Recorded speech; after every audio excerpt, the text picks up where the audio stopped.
Hi everyone, I am Rahul Kumar. Now recently Union Finance Minister Nirmala Sitharaman जी के द्वारा global fintech fest 2023 को मुंबई में address किया गया। इसमें ग्लोबल कोऑपरेशन के इम्पोर्टेंस को समझाया गया है। जो थ्रेट्स देखे जा रहे हैं ग्लोबल फाइनेंशियल इकोसिस्टम में, उसको किस प्रकार से एड्रेस करना है, इसमें ग्लोबल कोऑपरेशन का क्या रोल होने वाला है, इसको समझाया गया है। और इंडिया के द्वारा जो G20 प्रेसिडेंसी चल रहा है, इस समिट में भी ग्लोबल कोऑपरेशन और कोलैबोरेशन पर जोर दिया गया है, वैसे एरिया जो फाइनेंशियल चैलेंजेस फेस कर रहे हैं। तो चलिए इस वीडियो में डिस्कस करते हैं फिनटेक क्या होता है, इस बारे में भी जानेंगे। जो ग्लोबल फाइनेंशियल इकोसिस्टम है वो कौन कौन से थ्रेट फेस कर रहे हैं और ग्लोबल कोलैबोरेशन एसेंशियल क्यों है ग्लोबल फाइनेंशियल इकोसिस्टम के सिक्योरिटी के लिए। तो चलिए वीडियो को शुरू करते हैं। लेकिन शुरू करने से पहले क्वेश्चन जो कि यूपीएससी के प्रीलिम्स 2010 में पूछा गया है, बताना है फाइनेंशियल इंक्लूजन को लेकर कौन कौन से स्टेप्स लिए गए हैं। बैंक का नेशनलाइजेशन करना, रीजनल रूरल बैंक का फॉर्मेशन, या विलेज एरिया में बैंक ब्रांच को ओपन करना। तो इसमें बताना है सही ऑप्शन कौन सा है। सही आंसर आप कमेंट सेक्शन में दे। सही आंसर को मैं हट दे दूंगा और वीडियो के एंड में भी इसका सही आंसर पा सकते हैं। तो चलिए वीडियो को शुरू करते हैं। सबसे पहले समझते हैं ग्लोबल फिनटेक फेस्ट होता क्या है। यह एक लार्ज फिनटेक कॉन्फ्रेंस है जो कि national payment corporation of India और पेमेंट काउंसिल ऑफ इंडिया और फिनटेक कन्वर्जेंस काउंसिल के द्वारा मिलकर ऑर्गेनाइज किया गया है। इसकी एम का बात करें तो ये फिनटेक लीडर्स के लिए सिंगुलर प्लेटफॉर्म बनाया गया है ताकि फिनटेक लीडर्स के बीच कोलैबोरेशन हो सके और फ्यूचर इंडस्ट्री के लिए एक ब्लूप्रिंट तैयार हो सके। तो ग्लोबल फिनटेक फेस्ट एक प्लेटफॉर्म है जहां पर policy makers, regulators, industry leaders, academics और जितने भी मेजर फिनटेक इकोसिस्टम लीडर्स हैं वो साल भर में एक बार मिलकर आइडियाज़ को एक्सचेंज कर सकते हैं, अपने अपने इनसाइट शेयर कर सकते हैं और इससे इनोवेशन को भी बढ़ावा देखने को मिलेगा। इस बार के ग्लोबल फिनटेक फेस्ट का थीम है global collaboration for a responsible financial ecosystem. तो ये थीम ग्लोबल फिनटेक फेस्ट 2023 को हाईलाइट करता है ग्लोबल कोलैबोरेशन का क्या नीड है फाइनेंशियल इकोसिस्टम को बिल्ड करने को लेकर, ताकि जो फाइनेंशियल इकोसिस्टम हो वो इंक्लूसिव हो, रिसिलियंट और सस्टेनेबल बन सके। चलिए थोड़े से कुछ टर्म्स को समझते हैं, जैसे कि payments council of India PCI। तो पेमेंट काउंसिल ऑफ इंडिया एक बॉडी है जो कि 85% ऑफ पेमेंट इकोसिस्टम में नॉन बैंक कंपनीज है उसके बारे में बताता है। तो जो डिजिटल पेमेंट इंडस्ट्री है उसको वो इफेक्टिवली वर्क कर पाए, इसके लिए पेमेंट काउंसिल ऑफ इंडिया को फॉर्म किया गया है। पेमेंट काउंसिल ऑफ इंडिया के अंतर्गत बहुत सारे सब कमिटीज़ को बनाए गए हैं, जैसे कि पेमेंट एग्रीगेटर्स जिसमें पेमेंट गेटवेज जैसे कि रुपे, वीज़ा, ये सब देखने को मिलते हैं। उसी तरह से prepaid payment issuers, payment networks, payment banks, Bharat bill payment operating unit committee, unified payment interface UPI, इसके बारे में आप लोगों ने सुना ही होगा और यूज़ भी करते होंगे। International remittances and trade committee, technology enabler. तो ये सब जितने सब कमिटीज़ हैं वो पेमेंट काउंसिल ऑफ इंडिया के अंतर्गत आते हैं। चलिए थोड़ा सा जानते हैं फिनटेक कन्वर्जेंस काउंसिल के बारे में। इसको 2017 में सेटअप किया गया था एज ए फिनटेक कमिटी, और इसको बाद में इंडिपेंडेंट काउंसिल बनाया गया with an independent governing board, जिसमें 70 मेंबर्स देखने को मिलते हैं। ये FCC बहुत सारे फिनटेक प्लेयर को रिप्रेजेंट करता है, जैसे कि यदि कोई फिनटेक कंपनी है, banking company, financial services provide करता है या फिर टेक्नोलॉजी स्पेस, ये सभी फिनटेक कन्वर्जेंस काउंसिल को रिप्रेजेंट करते हैं।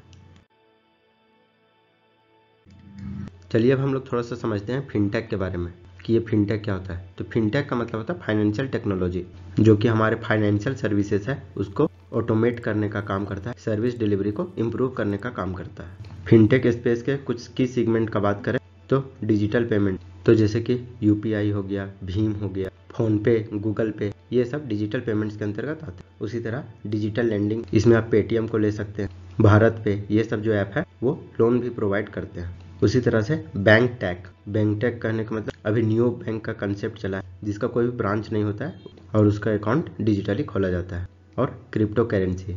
तो ये सब फिनटेक स्पेस में आते हैं और बहुत सारे सेक्टर में फिनटेक स्पेन देखने को मिलते हैं, जैसे कि education, retail banking, fund rising, non profit और इन्वेस्टमेंट मैनेजमेंट, ये सब इंडस्ट्रीज में हाई ग्रोथ देखने को मिल रहे हैं, जिससे बिजनेस एक्सपेंड हो रहा है और साथ ही साथ जॉब क्रिएशन देखने को भी मिल रहा है। फाइनेंशियल इंक्लूजन के लिए जो फिनटेक है वो बहुत क्रूशियल रोल प्ले कर रहा है, क्योंकि ये लोगों को ईज ऑफ सर्विसेज प्रोवाइड करवा पा रहा है। अब चलिए हम लोग समझते हैं जो ग्लोबल फाइनेंशियल इकोसिस्टम है वो कौन कौन से थ्रेट को फेस कर रहे हैं। तो फर्स्ट थ्रेट का बात करें तो क्रिप्टो थ्रेट्स। तो पहला बात करते हैं साइबर सिक्योरिटी को लेकर। जो क्रिप्टो करेंसीज होते हैं वो बहुत ज़्यादा वल्नरेबल होते हैं। साइबर अटैक्स का बात करें, हैकिंग का बात करें, थेफ्ट, फ्रॉड या किसी भी प्रकार का स्कैम का बात करें तो क्रिप्टो करेंसी के कारण ये सब खबरें आए दिन देखने को मिलता है। क्योंकि जो क्रिप्टो करेंसी है वो एनोनिमिटी बरतता है और ये डिसेंट्रलाइज्ड करेंसी है। एनोनिमिटी कहने का मतलब कोई नहीं जान सकता कि किसके पास कितना क्रिप्टो करेंसी है और ये किस प्रकार से रेगुलेट होता है। सेकेंड बात करें रेगुलेशंस की, ग्लोबली रेगुलेटरी चैलेंजेस देखने को मिले हैं जो कि अनसर्टेनिटी और इनकंसिस्टेंसी की अप्रोचेस को और स्टैंडर्ड को कंट्रीज के बीच रेगुलेशन में प्रॉब्लम हो रही है। स्टेबिलिटी का बात करें तो जो क्रिप्टो करेंसी है वो हाईली वोलाटाइल करेंसी है जो कि यूजर्स के कॉन्फिडेंस और बिजनेस इन्वेस्टमेंट्स को इम्पैक्ट करता है। सस्टेनेबिलिटी का बात करें तो जो क्रिप्टो माइनिंग्स होता है उससे बहुत ज़्यादा इलेक्ट्रिक एनर्जी कंज्यूम होता है और साथ ही साथ इलेक्ट्रॉनिक वेस्ट भी जनरेट होता है, जिससे कि एक इन्वायरमेंटल कंसर्न बना हुआ रहता है। सेकेंड थ्रेट का बात करें तो साइबर थ्रेट। इसमें फिशिंग कहने का मतलब जो फ्रॉड ईमेल्स और मैसेजेस देखने को मिलते हैं और स्पैम कॉल्स वगैरह देखने को मिलते हैं, जिससे जो आपके सेंसिटिव इन्फॉर्मेशन है उसको पूछे जाते हैं, तो इससे जो फाइनेंशियल इंक्लूजन है वो कॉम्प्रोमाइज होता है। सेकेंड बात करें रैंसमवेयर की, तो ये एक वायरस है।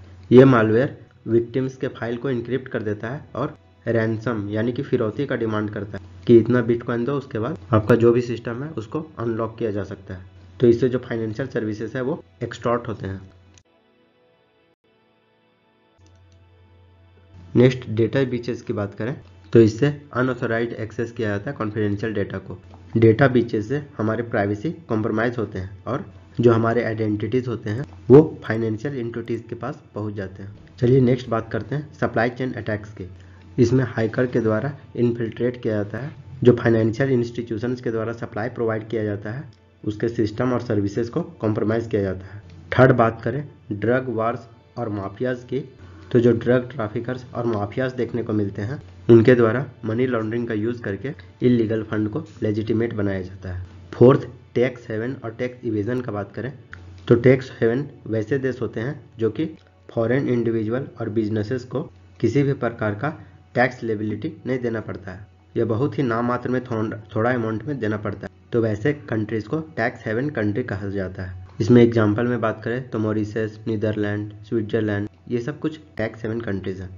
और टैक्स इवेजन का बात करें तो इसमें टैक्स पेयर अपने टैक्सेस को इलीगल रूप से रिड्यूस करते हैं या फिर अपने इनकम को कम दिखाते हैं या फिर अपने एसेट्स को छुपाते हैं, तो उस तरह की चीज़ को टैक्स इवेजन कहा जाता है। और टैक्स हेवन टैक्स इवेजन से जो मेजर थ्रेट्स देखने को मिलते हैं उससे फर्स्ट है रेवेन्यू लॉस देखने को मिलता है। टैक्स हेवन के कारण रेवेन्यू में सिग्निफिकेंट लॉसेस देखने को मिलते हैं गवर्नमेंट को, specially in developing countries. Second बात करें तो इससे इनइक्वालिटी देखा हो जाता है, इनइक्वालिटी बढ़ता है। टैक्स हेवन के कारण और टैक्स इवेजन के कारण जो वेल्दी पीपल है वही इसका बेनिफिट उठा पाते हैं और जो पुअर है वो और पुअर हो जाता है, क्योंकि गवर्नमेंट के पास जो पैसा आना चाहिए था वो तो आया ही नहीं, तो गवर्नमेंट के पास भी ज़्यादा ऑप्शन नहीं बच पाता है पुअर पीपल्स के लिए।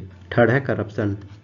इस तरह का प्रैक्टिसेस करप्शन को बढ़ावा देता है और इलिसिट फाइनेंशियल फ्लोज और टैक्स फ्रॉड को एक सेफगार्ड प्रोवाइड करता है। तो ये टैक्स हेवन और टैक्स इवेजन के कुछ मेजर थ्रेट्स हैं। ग्लोबल फाइनेंशियल इकोसिस्टम को लेकर ग्लोबल कोलैबोरेशन इतना एसेंशियल क्यों है? तो फर्स्ट है कॉम्प्लेक्सिटीज ऑफ थ्रेट। इसमें ग्लोबल फाइनेंशियल इकोसिस्टम में थ्रेट देखने को मिलेगा। इससे साइबर अटैक्स, क्रिप्टो चैलेंजेस और ड्रग माफियाज जैसे चीज़ों को कर्व किया जा सकता है और इन तरह की चीज़ों को काउंटर करने के लिए ग्लोबल कोलैबोरेटिव एफर्ट लगाना होगा ताकि साथ में वर्क करके एक रिस्पॉन्सिबल, इंक्लूसिव, रिसिलियंट और सस्टेनेबल फाइनेंशियल इकोसिस्टम को क्रिएट किया जा सके। सेकेंड बात करें तो क्रॉस बॉर्डर नेचर की, तो इससे बहुत सारे फाइनेंशियल थ्रेट्स देखने को मिलते हैं जैसे कि साइबर अटैक्स, मनी लॉन्ड्रिंग। इसका ओरिजिनेट एक कंट्री में होता है लेकिन जो इसका इम्पैक्ट है वो ग्लोबल इंस्टीट्यूशंस और इंडिविजुअल्स फेस करते हैं, तो इसीलिए ग्लोबल कोलैबोरेशन बहुत ज़रूरी हो जाता है इस तरह के थ्रेट को इफेक्टिवली ट्रैक और मिटिगेट करने के लिए। थर्ड है consistency in regulation. Inconsistent regulations के कारण अक्रॉस कंट्री क्रिमिनल्स के लिए एक अपॉर्चुनिटी क्रिएट हो जाता है कि वो रेगुलेटरी गैप्स को एक्सप्लॉइट कर सके। तो ग्लोबल कोलैबोरेशन से एक यूनिफॉर्म स्टैंडर्ड और रेगुलेशन इस्टेब्लिश हो सकेगा, जिससे जो रेगुलेटरी आर्बिट्राज का रिस्क है वो रिड्यूस होगा। फोर्थ बात करें इंफॉर्मेशन शेयरिंग की, तो ग्लोबल कोलैबोरेशन के कारण इंफॉर्मेशन शेयरिंग, एक्सपर्टीज डेवलपमेंट और यूनिफाइड रेगुलेशंस को इनेबल किया जा सकेगा, ताकि इस तरह के थ्रेट्स को इफेक्टिवली मिटिगेट किया जा सके। इससे जो पोटेंशियल फाइनेंशियल क्राइसिस है उसको through intelligent sharing, proactive identification और प्रिवेंशन किया जा सकेगा।